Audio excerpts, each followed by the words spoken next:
elections if somebody was happening to. We'll call the meeting to order. The Marion, I'm going to start over since we're on the internet now. We're going to call the meeting to order for the Marion Common Council. Today is January 16th at 7 p.m. And we'll start with a prayer by Councilman David King. You all rise and pray with me, please. Our dear Heavenly Father, we humbly come before you tonight knowing that you are the great I am. We ask that your blessings fall upon this city, on Mayor Morrell and his staff, all these first responders that are here tonight, the ones that are out on the street working. We ask that you bless them and protect them on a daily basis, send them home safe every day. We ask that your spirit fall upon this great city of ours and knock on every door. Don't pass by. Open the hearts of everyone in this community. Let them know you. Let them have a relationship with you. That's our prayer. In your name we pray. Amen. Amen.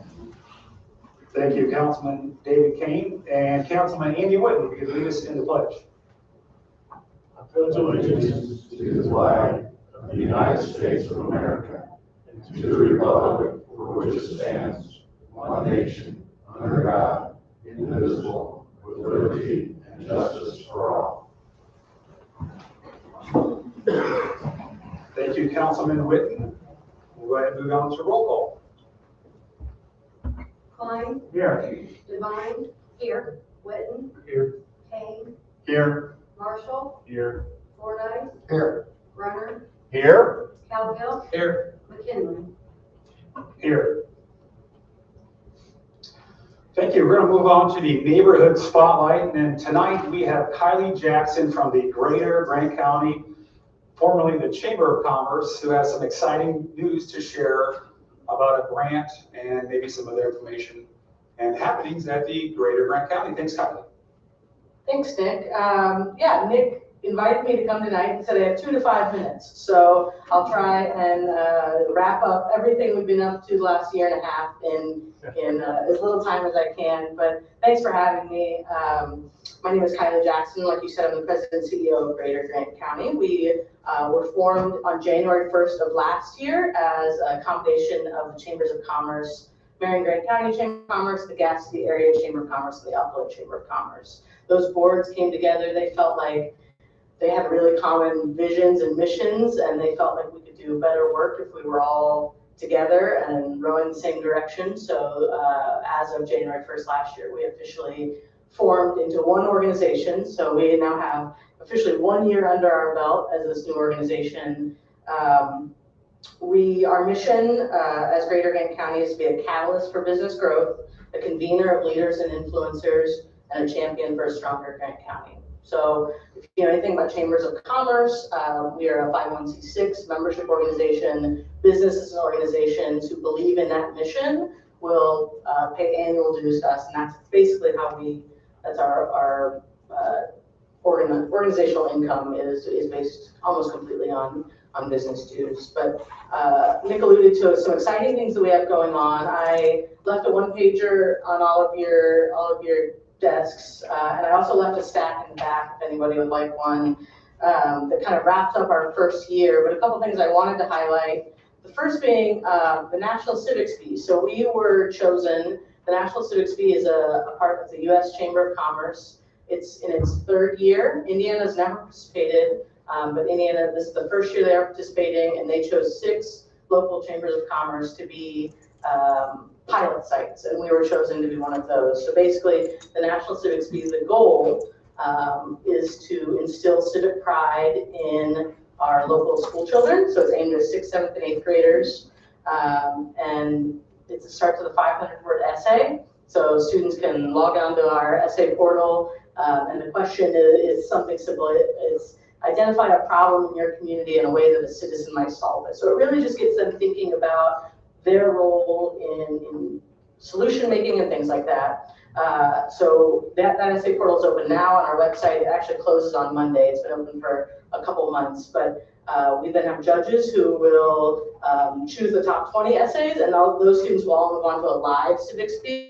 It'll be held right here in Grant County in late April. And the top 3 from our local civics bee will go on to the state, and the winners of the state bee will go on to the national bee, where they'll be able to win upwards of like $50,000 in prizes. So it's a really great opportunity. We're really honored to be chosen as one of those local pilots, and it's just really getting kids excited about civics and being citizens in the communities where they live. So the other thing that I wanted to mention, Nick alluded to, we were recently awarded, and it's not on your one pager because it's so recent, we were recently awarded a grant from the Indiana FSSA for $185,000. We asked for $200,000, we received $185,000, and it is on employer-sponsored solutions to the child care issues in communities. So basically, the state identified that childcare is an incredible barrier for our workforce. When I meet with businesses, it is always in the top 3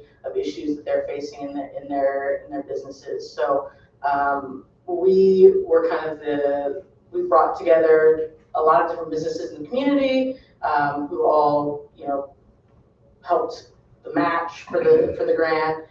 We put in our application right before Thanksgiving. We're a 501c6, so we don't get to apply for a lot of grants. That's normally the work of 501c3s. But because the Indiana Chamber was a partner on giving this grant, chambers were allowed to apply. So we were honored to be able to apply and then to be awarded. It's a 12-month grant to spend that money. We haven't received our timeline or anything like that yet, but our work will be on bringing together employers to put together focus groups, surveys, to really understand, we all talk about the child care problem, but we really want to be able to put some data to that and help employers make informed decisions about how they move forward on child care solutions. So really exciting things. I think I'm over on my time, but take that one pager and I'd be happy to answer any quick questions. Any council members have any questions? I don't really have a question or a comment. Like we kind of spoke a little bit earlier, I just want to congratulate you on the grant. I know that's a big deal for you guys, and to get almost everything that you asked for is even better. So good job, Kylie. You're doing a great job. Thank you. Great. Well, thank you so much for coming, Kylie. Appreciate you taking time out of your evening to share exciting news. And we look forward to hearing the results of what comes out of that child care grant. Yes, be glad to. Thank you. All right, thank you. All right, we're going to move on to the first responder spotlight. And tonight we kind of have something special. So tonight we're gathered here to honor and bid farewell to a remarkable leader, our retiring fire chief, Paul David. Throughout his 30 years, almost 30 years of dedicated years of service, Chief David has exemplified the true spirit of a firefighter and a leader. In the face of danger, Chief David has been the unwavering force behind our fire department, guiding us with resilience and determination. His commitment to the safety of our community has left an indelible mark on the hearts of those he has served. Under Chief David's guidance, our fire department has not only faced the challenges of battling fires, but also embracing innovation and modernization and recruitment. Beyond his role as a fire chief, Chief David has been a mentor, fostering a sense of camaraderie within the team, and he has shown us the importance of unity, collaboration, and selfless service. Chief David led by example, always willing to go above and beyond the call of duty. As we bid farewell to Chief David, let us express our deepest gratitude from the council for his years of dedicated service. His legacy will undoubtedly endure in the courage and compassion instilled in each firefighter he has mentored, many of you in the back. While Chief David may be retiring from active duty or has retired, his impact on our fire department and community will continue to burn bright. And we wish Chief David a well-deserved retirement filled with joy, relaxation, and the knowledge that he leaves behind a department stronger and more resilient than ever. So thank you, Chief David, for your unwavering commitment, leadership, and the countless lives that you have touched. And may your retirement be as remarkable as your distinguished career.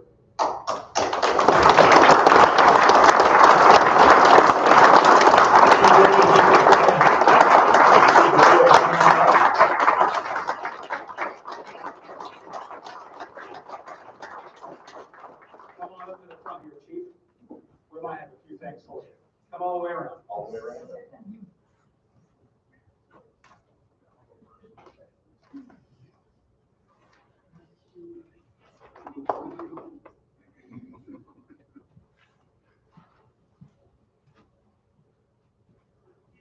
We got you a few things.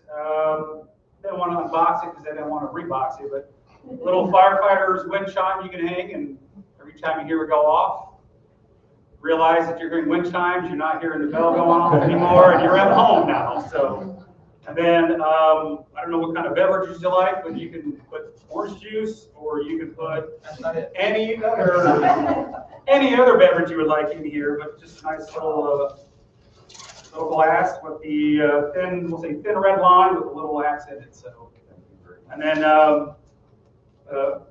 Brian Calgo, our vice president, who's a former firefighter, has something else to show you for that.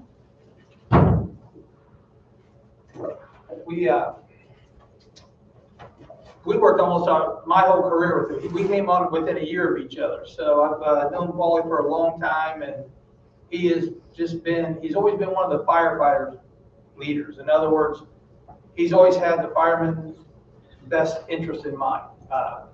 I think most of the guys back there, man, looks good. Look at all them handsome guys. Well, not Adam, but everybody else. But I can't tell you, you know how I feel about you. I love you to death. You know, your family, I know your family and everyone too. And we, kind of a thing that we're going to start doing now is on the council, just to show our appreciation for the police and firefighters. Somebody retires with 20 years of service on or more. We got this flag, flew it at City Hall. I took it down, flew it to the White House.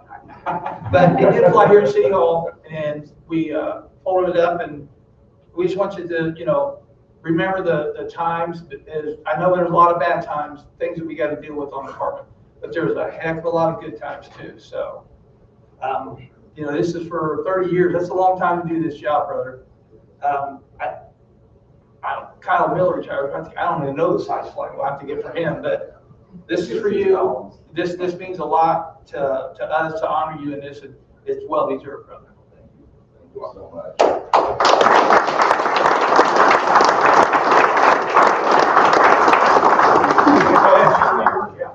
Well, as I look back through the faces of the guys standing back there, I've hired a lot of them. And just as Mr. Kane said earlier in his prayer about praying for first responders, always remember them. It's nights like this, and it's tough to get out of bed. When it's below zero, you know you got a job to do. But I can tell you this, they'll be the first ones there and the last ones out. I do know that. Proud of each and every one of these guys. And couldn't have done it without my wife, Mandy, and my beautiful daughter, Ava. If you guys want to stand for a minute.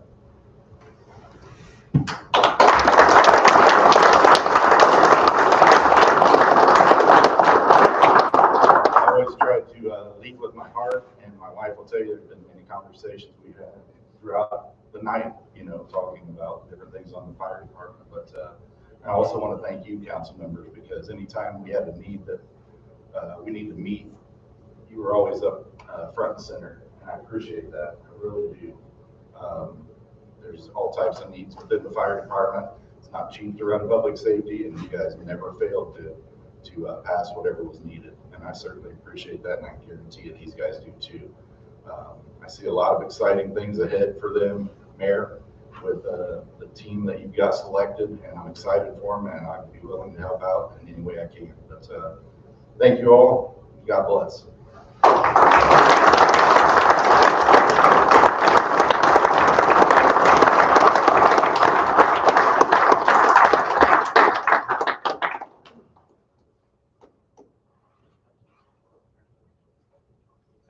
It's a little full circle. My first complete city council meeting, I'm honoring a retiring fire chief.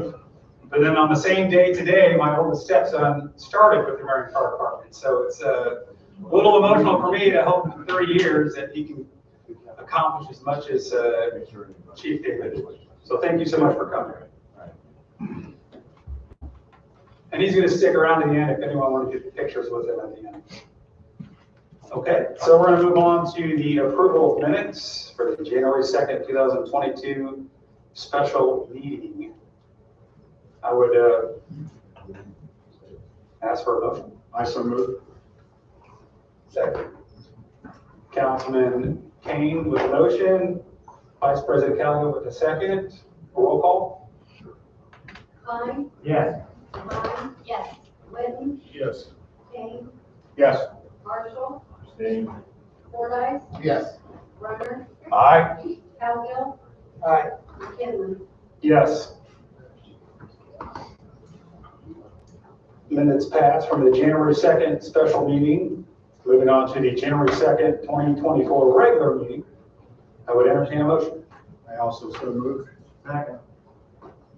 We have a motion by Councilman Kane, seconded by Councilman Klein. Roll call. Klein, Yes. Devine. Yes.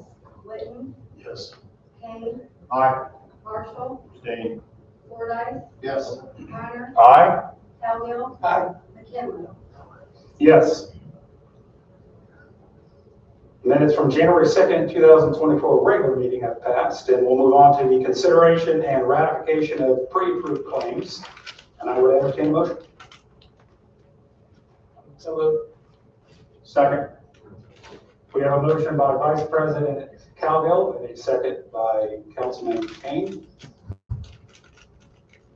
Any discussion? Okay, no discussion. We'll do roll call. Klein, Yes. Devine. Yes. Witten, Yes. Kane, Aye. Marshall, Aye. Fordyce, Aye. Runner, Aye. Cowgill, Aye. McKinley. Yes. All right, the consideration of pre-approved claims is passed. And we'll move on to the consideration of claims. And I would entertain a motion. So moved. Second. We have a motion by Vice President Cowgill, seconded by Councilman Kane. Any discussion? Councilman Fordyce. I noticed the controller sent an email with a redaction. I never got any redactions from these claims. You sent the email, and it was an email from the controller that said that she had some redactions. Did you get that, Mike? Did you get any redactions? I'm looking right now. I don't remember. I checked. I'll speak to that. So there weren't any redactions. That was information about releasing to the public and reviewing it for, make sure there's no sensitive private information on there before it would possibly be reviewed by the public, and they're reviewing that with their legal team. So there weren't any redactions on there. It was a statement about them being released to the public and making sure there may need to be some redactions if it would all be released to the public. So that was a statement about just protecting sensitive personal information, and the controller's office is currently reviewing that. So what you got though was the full claims. There was no redactions. Okay, thank you. Yeah, I quizzed the president on that at an aside, and he explained things that it's, you know, some medical stuff will be on there if it's job related and legally demanded, but the results won't necessarily be on there. Yeah, just to further clarify, the question was about redaction, and we've had some members of the public ask for copies of the claims, and I contacted the controller's office, and they're reviewing that just to make sure that there's no sensitive personal information on it that might need to be redacted before it gets released to the general public. So they're currently reviewing that right now in the process. So I appreciate you bringing that up. So if any member of the public is wanting a copy, they're currently working on that process right now to make that become available to the general public. So any other questions or discussion? Okay, with no other questions or discussion, we'll take a roll call. Klein, Yes. Devine. Yes. Witten, Yes. Kane, Aye. Marshall, Aye. Fordyce, Aye. Runner, Aye. Cowgill, Aye. McKinley. Yes. All right, consideration of things has passed. And we'll move on to committee reports. Does anyone have any committee reports?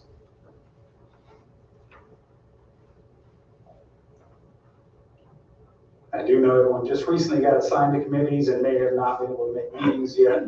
But as they come about, and we'll have more committee reports at the next meeting. So no committee reports, so we'll move on to new business.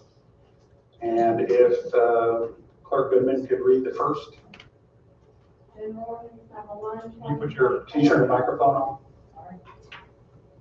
General ordinance 1, 2024, first reading, an ordinance amending general ordinance 12, 2023, an ordinance fixing maximum salaries of appointed officers and employees, and annual payment of flex dollars, $250, to non-contractual full-time employees of the city of Marion, Indiana, for the year 2024. Speaking, Mayor Robert Morrell, Jr.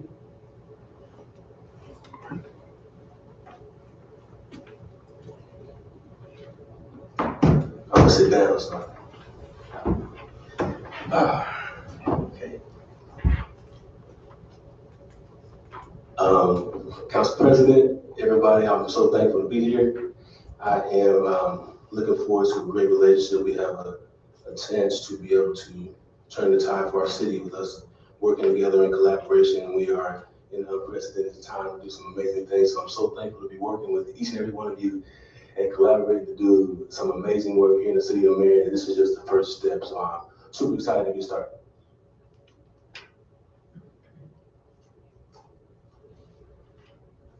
So,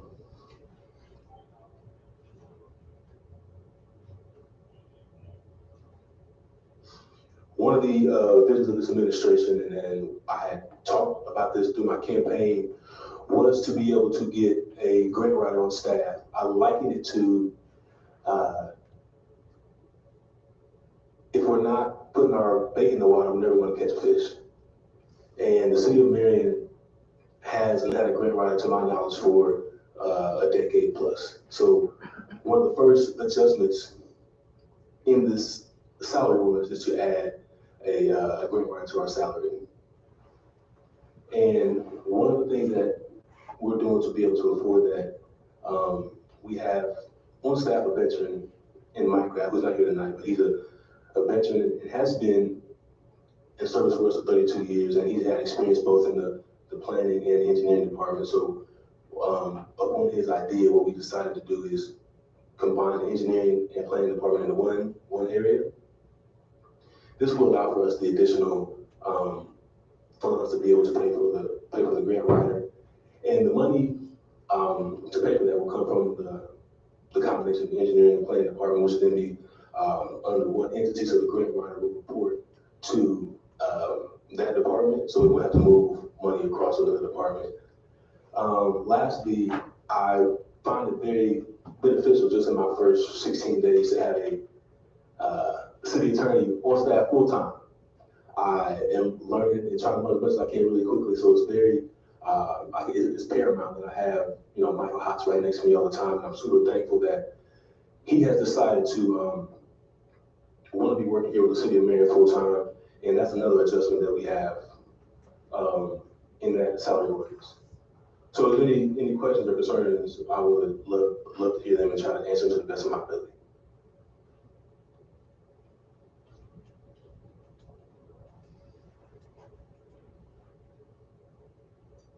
Councilman Klein. Yeah, one thing that came to my mind is that it is dated December 17th.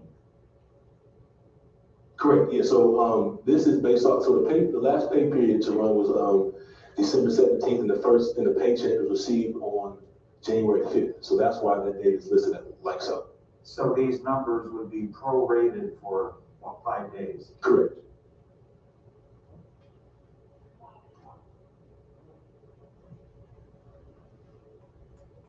Any other questions?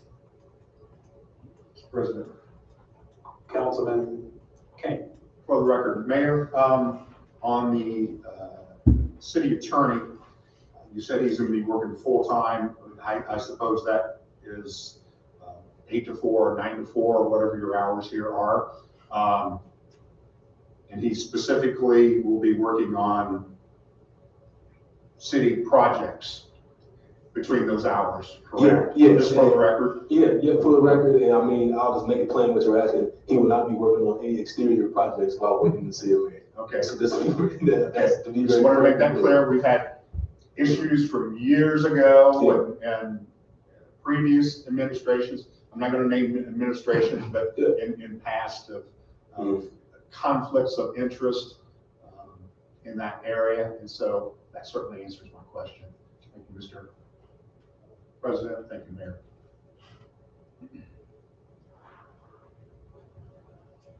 Any other questions?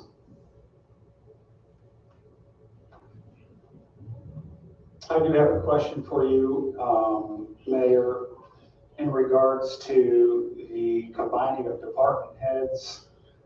Does there need to be an appropriation from one department to another?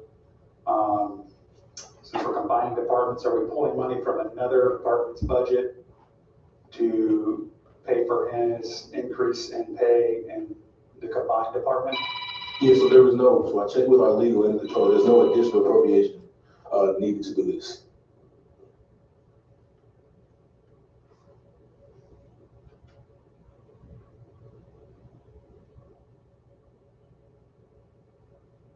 I have one other question as well. I will say I had a great meeting with the mayor last week. It's great to have somebody to work with and get questions. And I do apologize because I forgot to ask this, but the $250 flex dollars to non-contractual full-time employees, was that already budgeted before? I guess I'm wondering why, is that just in there because it has to stay in there from the previous, or is that a change that you guys are asking for? No, that's already budgeted. Now, I don't know 100% sure, but I believe that is given to the full-time employees to help offset their insurance. So everybody already has this. It's not any additional ask. Okay, which is what I thought, because I knew the city did offer that, but just want to make sure that there wasn't any change there, so.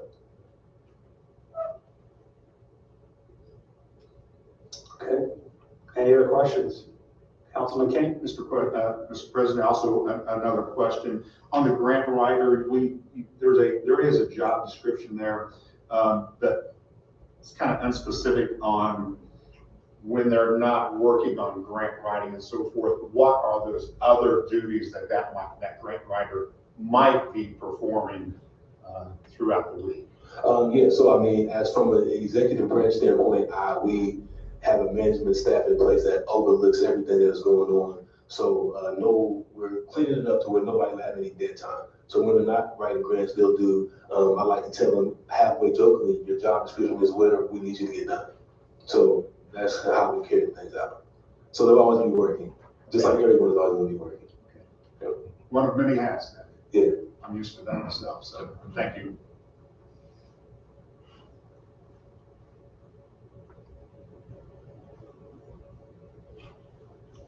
Any other questions?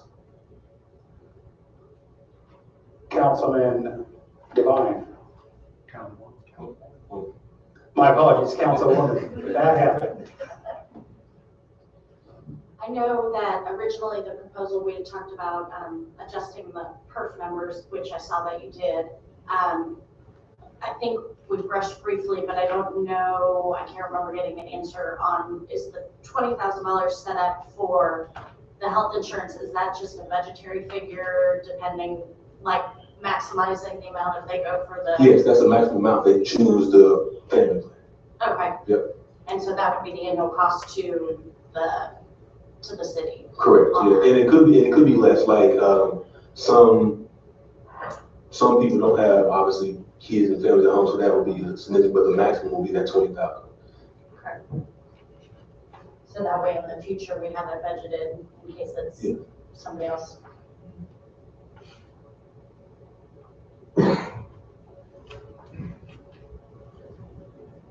Any other questions? Discussion? It's me. Councilman King. One other thing that might be helpful to some of us. We have all these job titles and so forth. Can at some point in time, and I know the controller's office would certainly have this, have an updated list of names that go with these positions? That would be very helpful. Yeah, that's a great idea. I can have our HR department start working on that. Thank you.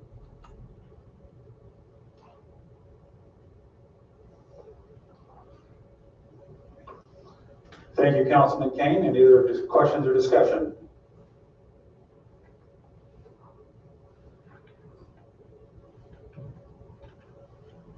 No other questions or discussion? I would entertain a motion. Mr. President, I Councilman Klein. move we assign this to the, not a knock on it, just for further vetting and discussion. I move we assign this to the Budget Committee. I know that's your prerogative, but. I appreciate that. Any other discussion on the Budget Committee proposal?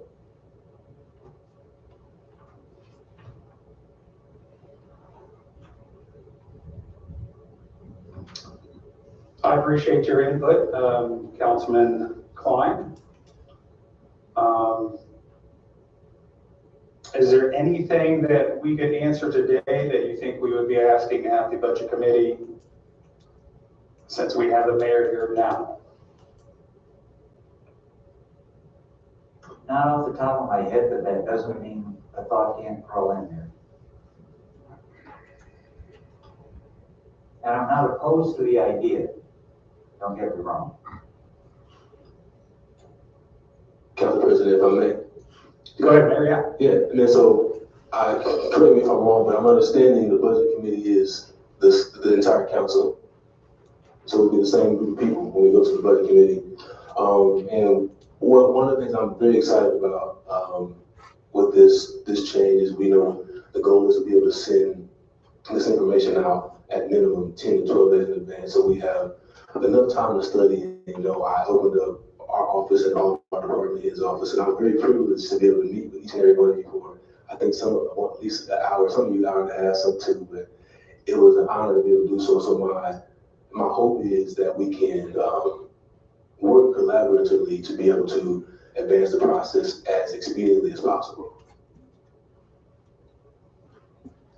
Thank you, Mayor. I appreciate that. And we do thank you for that time with you. I think every one of us individually had time to ask questions. So yeah, as far as this proposed ordinance number 1-2024, I would entertain a motion. Mr. President? Yeah, there's a motion on the floor, Mike. Oh, I'm sorry, I didn't hear that motion. I didn't hear you say motion on that, so. Yeah, but I think it died for lack of a second. I haven't heard it. Yeah, there we have a second on Councilman Klein's. Okay, no second, that would die. Entertain another motion. Mr. President? Councilman Calgill? I move that we pass general ordinance number 1-2024. It's the second reading. And we have a motion on the floor by Vice President Calgill. Do we have a second? Second. Second by Councilman Brunner. We have discussion. Any discussion? Just real quick, there's no additional appropriations that we need to do to change the budget or anything? Yeah, because we're not asking for any additional money. Okay, so it's okay within the funds it's in? I think that was my main question, and I heard you say that, but I wanted to clarify. Yes. Okay. Any other discussion? No further discussion, we'll do roll call. Mr. Calgill, it was second public hearing, right? Yeah, public hearing. I forgot to. Yes. You said second. I did? Okay. Okay. Klein, Yes. Devine, Yes. Witten, Yes. Kane, Aye. Marshall, Aye. Fordyce, Yes. Brunner, Aye. Cowgill. Aye. McKinley. Yes.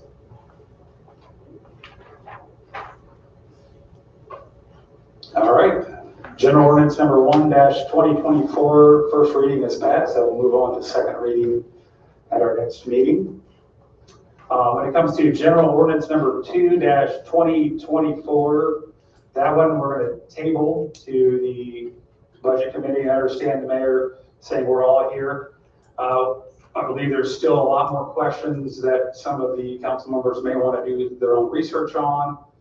So it's not for a lack of the mayor providing extra information. I just kind of heard a little that there's some more research that wants to be done on some of the things proposed in general ordinance number 2-2024. So I'd like to set a budget committee hearing for next week. And so while we're all here, I'd like to know if everybody's available next Monday evening at 6 p.m.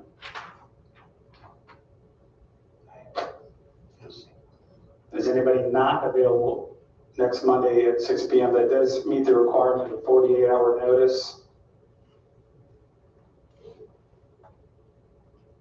All council members able to come Monday, let's see what date that is, 22nd at 6 p.m. here in the council chambers.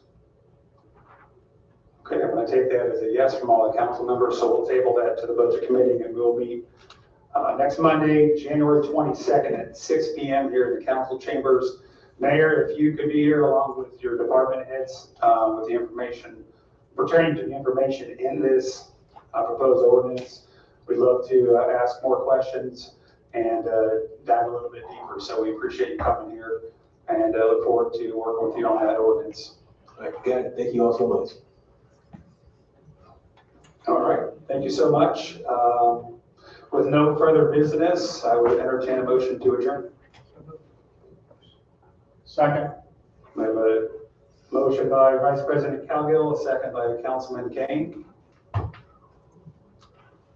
We're going to hold off on that.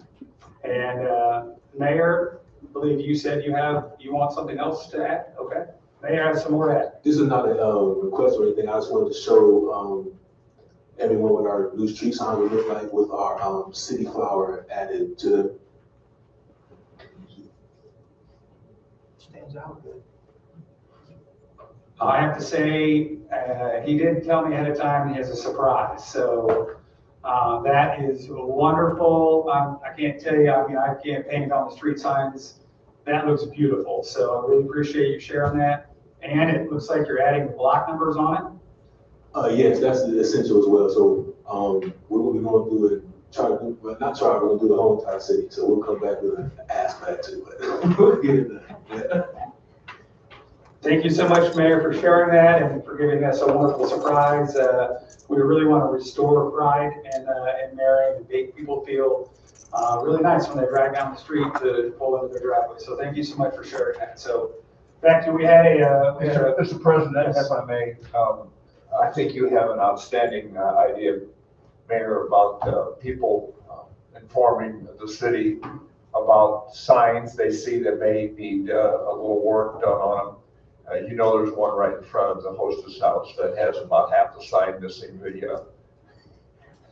And I'm sure you've had that pointed out to you, but no, I think that's a wonderful idea to, if the sign goes down or the wind blows the sign down and then people can't find their way around, I think that's an outstanding idea. So kind of just to let the people know exactly what your idea is on that. Yes, thank you. Thank you for pointing that out. So the sign in front of the hostess house, and I assume you're talking about the historical plaque, that is not anything that we can touch personally. So I can't remember the name of the agency, but it's a state agency that we turned it into, and they will be coming into the place they have a little more lengthy process than what we do, but it's definitely been reported and on their radar. So under our Clean City Marion 2.0 initiative, one of the things that we've launched is a street sign task force. And what this is a citizen-led initiative allowing for any citizen that are traveling around Marion to submit a street sign that is missing or damaged. And then what we'll be able to do is start going out and replacing all of the signs. And this is for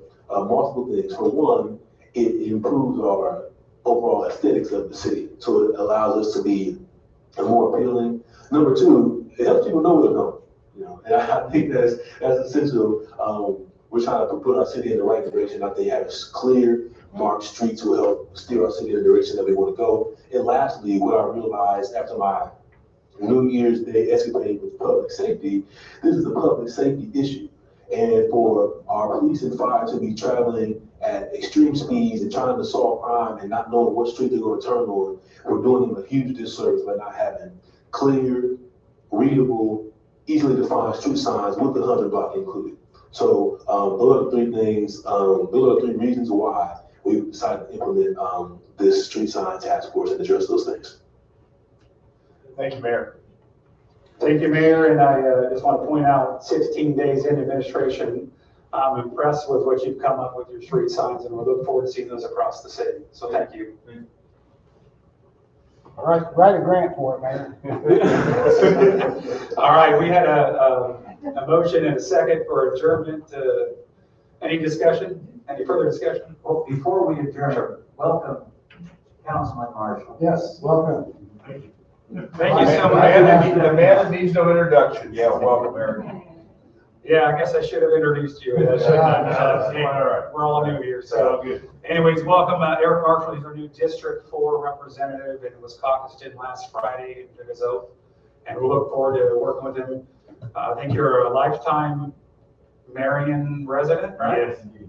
So he has a lot of knowledge and he's just a great asset to our council. So looking forward to working with you. Me as well. Okay, any other discussion? All right, we'll take roll. Klein, Yes. Divine, Yes. Clinton, Yes. Kane, Aye. Marshall. Aye. Fordyce, Yes. Runner, Aye. Cowgill, Aye. McHenry. Yes. Motion passes. We are adjourned. Yeah.